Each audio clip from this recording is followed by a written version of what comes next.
We all remember how our encounter with Huggy Wuggy ended at the end of Chapter 1. He fell crashing into every pipe on the way down. Even back then, it didn't seem like the fall was too high or the injuries severe enough to take down a monster like him completely. But when we finally reached the end of Chapter 4, something happened that fans had been waiting over 3 years for. By the way, there's a theory that Leth Pierre is actually Huggy Wuggy, but that's a topic for another day. Now, after 3.5 years, we finally see Huggy again. So what do we get? A mutilated body with half an arm missing and some nightmare fuel on his head. Doesn't that seem strange? These injuries don't seem to match what should have happened after his fall in Chapter 1, and that's where things start getting really interesting. After the final scenes of Chapters 2 and 3, most fans were convinced that the prototype had taken Huggy for further experiments, and honestly, that made perfect sense. But what actually happened will seriously surprise you. The first thought that crossed players' minds after seeing Huggy again was, who did this to him? And who saved him? We'll discuss the first part of this later, but as for the second part of the story, there have been a ton of different theories and speculations floating around. Some people believe that Poppy might have saved Huggy, possibly using some kind of secret power or influence to bring him back. Others think that maybe Huggy is actually a good guy now and has returned to help us in our fight against the prototype, turning a new leaf in his character arc. Then there are those who think that either Poppy or even Kissy Missy somehow spoke to Huggy and managed to convince him to come back to the good side, potentially creating a powerful alliance between the characters. In fact, many fans are thoroughly convinced that it was Kissy Missy who managed to break through to Huggy's inner self, and that at the beginning of Chapter 5 we'll see Kissy standing right behind our beloved Huggy, supporting him as he rejoins the fight. If you've noticed the sound of footsteps as well as the reactions of Poppy and Kissy to what's happening around them, then you're already on the right track. These subtle audio cues and their body language are the key to uncovering what really happened. And then there's the crucial moment when Poppy outright says that Huggy is dead. That statement is incredibly significant because it means that there's no possible way she could have been involved in bringing him back. After all, if Poppy had been the one to save him or had any idea of what was going on with Huggy, she would have known he was alive, and certainly she wouldn't have referred to him as dead so matter-of-factly.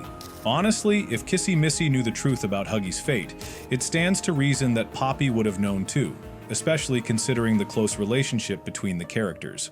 That's why it becomes pretty clear that neither Poppy nor Kissy were involved in Huggy's dramatic return. Their reactions and Poppy's direct statement about Huggy's death suggest something much more complicated and perhaps far darker is going on behind the scenes. So, while it's fun to imagine Huggy turning a new page and joining us as an ally, the truth might be a bit more unsettling than we originally thought. And remember that huge mystery from Chapter 3, the attack on Kissy?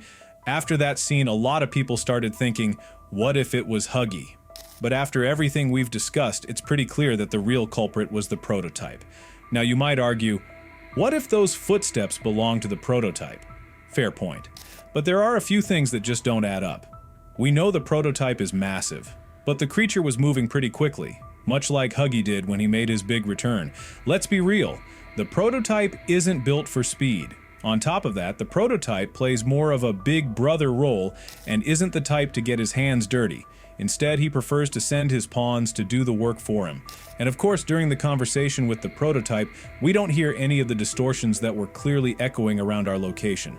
I think you get what I'm saying. There were also theories that Huggy was saved by Dr. Harley Sawyer, but given his, let's say, condition, that's definitely impossible. So in the end, we're left with two options. Either the prototype saved Huggy, or it was some unknown character. But since everything seems to be pointing to Chapter 5 being the finale, it's unlikely they'd introduce some major new character so late in the game. So, the only logical conclusion is that the prototype saved Huggy, but why? Let's break it down. Many people have noticed that the distance between where we dropped Huggy and the underground lab is enormous, and there's no way Huggy, especially in his condition, could have made it there on his own. This again suggests that whoever saved Huggy had a well-developed mind. Let's be honest, someone like Yarnaby wouldn't have figured out how to transport him. Here's a fun fact. It's likely that there was someone else at the initial location with Huggy. After this secret creature tried to finish off the dying Huggy, someone might have stepped in to help. It was probably one of the prototype's close allies. Given Dr. Sawyer's abilities and his connection to the prototype, he definitely would have known Huggy was in trouble, so someone could have come to his aid and taken him to the prototype. Or maybe it was the prototype himself. That part is still unclear. Then things got even more interesting. The prototype healed Huggy's wounds and gave him time to rest and regain strength. While some people are theorizing that Huggy might now be on our side, I'm still almost completely sure that's not the case.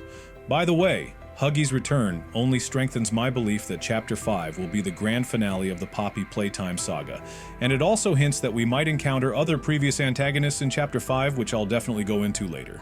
Right now, we can be absolutely sure that Huggy, Mommy, Catnap, and the Doctor were all trusted and significant allies of the prototype, and it seems they're likely to be the strongest, most loyal, and most dangerous members of his team.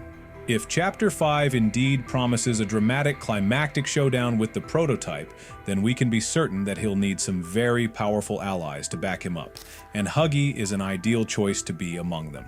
I believe the prototype made a very calculated decision to save Huggy because he knew he would need him again in the very near future for the purpose of trying to take us down once and for all. And if the events are heading in the direction that seems likely, then it might be time to start discussing who else might rise from the ashes, all thanks to the prototype's twisted and possibly lethal experiments, and ultimately join his so-called army of reanimated horrors. Let's begin by considering one of the most infamous and well-known figures in the prototype's experiments, Mommy Longlegs. To be honest, I think we don't even need to go into much detail about this one. No matter how incredibly brilliant or genius the prototype might be, there's simply nothing much that could be done with someone like Mommy Longlegs. At best, the prototype could try to make her into a prototype 2.0, or some sort of enhanced version of herself, but even that seems like quite a stretch, considering the inherent difficulties in changing or improving her already dangerous and uniquely twisted abilities. Next, let's talk about the Doctor. Unfortunately, the situation with the Doctor is far less optimistic. Since we completely destroyed his brain during our previous encounter, his chances of ever being revived or brought back to life are almost non-existent, and it seems like his role in the prototype's plans has come to a tragic and irreversible end. However, the situation with Catnap isn't quite as clear-cut as it might seem at first glance, and there might still be hope, or perhaps danger, lurking in the shadows for this particular member of the prototype's group. The more we think about this, the more it becomes clear that there are still a lot of unknowns surrounding Catnap's fate, and it could very well be that the prototype plans to bring him back in some way, or perhaps transform him into something else entirely, making Catnap yet another powerful tool for his army. This means there's a high chance we could see Catnap return in Chapter 5, and one of the most unexpected possibilities for a new ally of the prototype is Poppy. What do you think about these theories? Write your opinion in the comments, we will be very interesting to read.